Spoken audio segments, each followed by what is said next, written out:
C'est pas des trucs de fou. Déjà là, tu m'agresses quand tu me dis des trucs de fou parce que faire le fou pendant 20 ans, tu vois ce que je veux dire, ouais, non, non. Vous pouvez pas imaginer, il y a Bah quand on découvre que son père il est encore plus fou que nous quoi. C'est que moi je faisais mon petit chemin tranquille, j'ai fait un peu d'athlétisme, de gymnastique, et puis en creusant un peu, vu que mon père m'a pas élevé, j'ai voulu savoir un peu d'où il venait, qui il était, et puis je me suis rendu compte qu'il venait des enfants de troupe, qu'il avait fait le parcours. Et là, je me suis posé des questions à savoir, mais c'est le parcours de quoi. Donc, il m'expliquait le parcours d'agilité, le parcours du silence. Et en creusant vraiment, en cherchant qu'est-ce qu'il avait transformé, j'ai vu qu'il y avait une vraie méthode d'entraînement, quoi. Et c'est ce qu'est le parcours, une méthode d'entraînement physique pour te permettre de franchir des obstacles dans le milieu urbain ou milieu naturel. Non, je crois que j'avais peut-être besoin de me prouver des choses, c'est sûr, parce que je sais pas, c'est comme c'était mon école quoi. Quand t'es dans une famille, c'est le fait d'avoir le père, la mère, une éducation, des petits coups de pression des fois et tout. Et moi c'était un peu éclaté tout ça, donc j'avais besoin. Le parcours c'est devenu un peu mon père quoi. C'est lui qui m'a mis les fessées. Tu vois, c'est pas bien, tu tombes, tu rates, tu recommences jusqu'à ce que ça soit bien. Et ton esprit, ton travail, ton caractère il se fait par rapport à ça. Soit tu lâches tout de suite et ton niveau de volonté il est là. Soit tu dis ah ouais tu veux jouer, je recommence, bam, et tu retombes, ah ouais, et je recommence, et je recommence. Et là t'apprends à voir qui t'es. Celui qui m'agace m'enseigne la force, tu vois. C'est pas le tout de voir de sauter d'un immeuble à l'autre, faut savoir pourquoi, et c'est juste dans un cas de si un jour il y a un problème. On passe pas nos journées sur des toits à sauter 60 mètres de haut d'un immeuble à l'autre, quoi. Là, quand on a comme des phobies ou des trucs comme ça, eh ben, c'est peut-être ce truc-là qui a travaillé à l'extrême cet autre côté. Si j'étais quelqu'un de nature déjà qui a pas peur ou confiant et tout, j'aurais peut-être pas développé ce truc-là autant. Mais c'est sûr que quand je suis dans un endroit, il faut tout de suite que je sache ce que je peux faire. Je vais chez quelqu'un, je suis au 11e étage, voilà, je vais chez Gabin, je regarde, ok, par sa fenêtre, ok, on peut se barrer là, on peut accéder au toit, on peut. Il faut que je vois les issues tout de suite.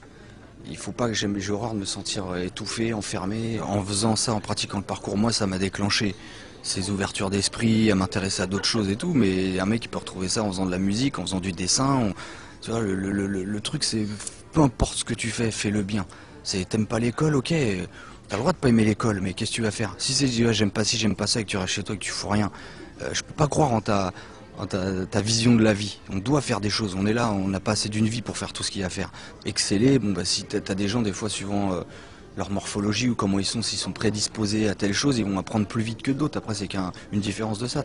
Et l'important c'est qu'ils comprennent et qu'ils avancent à leur rythme. Donc c'est pas me dire je suis en retard par rapport à qui, c'est déjà je suis en avance par rapport à. C'est déjà mieux que de rien faire. Déjà le fait de bouger un peu, de lire un petit peu, de faire un peu de musique, voilà, de commencer à t'intéresser un peu aux choses. Et c'est ça qui te donne le goût d'aller plus loin. Donc tu as le droit de ne pas t'intéresser ou de pas aimer telle chose, mais fais quelque chose de ta vie. Donc moi, en faisant le parcours, ça m'a ouvert sur carrément plein d'autres choses. Et aujourd'hui, j'ai plus envie que de faire du parcours, j'ai envie de faire plein de trucs. De tout, de savoir cuisiner, de savoir bricoler, de savoir, je sais pas, vraiment faire des trucs utiles qui me servent à quelque chose. Et, euh, et quand je parle avec d'autres artistes, dans d'autres domaines, je ressens un peu la même chose, quoi. Tous les autres boulots avant, je dis mais qu'est-ce que je fous là? C'est pas ma place. Je fais ça parce qu'il faut donner une raison. J'étais jeune, ma mère, faut qu'elle puisse dire à ses collègues ah non mais mon fils il travaille parce que sinon ça. À un moment tu comprends que tu fais plus les trucs pour les autres que pour toi quoi. Et au final c'est qu'est-ce que moi j'ai envie de faire? Bah là je suis bien maintenant. Donc tant que je peux prolonger ce truc-là et me faire plaisir et puis avoir des propositions dans ce milieu artistique, je continue. Et le jour où il n'y a plus rien, eh bah, je partirai ailleurs. Non, parce qu'il y a, ouais, c'est ça, pour l'intention, quand tu bouges, je pense, les jeunes, surtout les plus jeunes, déjà c'est bien d'être encadré par des grands, des mecs qui ont de l'expérience, parce que c'est un truc où j'ai remarqué dans le parcours, l'ego il ressort vachement. Tu vois, même moi j'en ai été victime, j'ai à 20 ans, tu sens que tu fais un truc que l'autre fait pas, bam, t'as ce truc. Donc ça va quand c'est marrant, quand tu t'amuses un peu, mais quand tu commences à te prendre au sérieux là-dedans, c'est plus bon quoi. À jouer le caïd parce que t'es le meilleur ou parce que tu sautes plus loin qu'un autre ou non, y a pas de caïd dans la vie quoi. Je veux dire, c'est pas le plus fort du monde en boxe sur un ring avec des gants qui est le plus fort du monde dans la rue quoi. Il se prend une lame, un coup de lame, c'est fini en 2 secondes. On s'en fout de savoir si t'es bon ou pas bon, si tu t'es entraîné. Donc la vérité elle est complètement différente. Et il faut vraiment voir ce côté de s'entraîner pour le parcours que juste comme une méthode qui te permet d'être un peu mieux dans la vie, comme une méthode de cuisine qui te permet de faire à bouffer si tu sais pas quoi faire, ou de savoir réparer une bagnole parce que tu as des bases de mécanique et basta. Ça pète pas plus haut.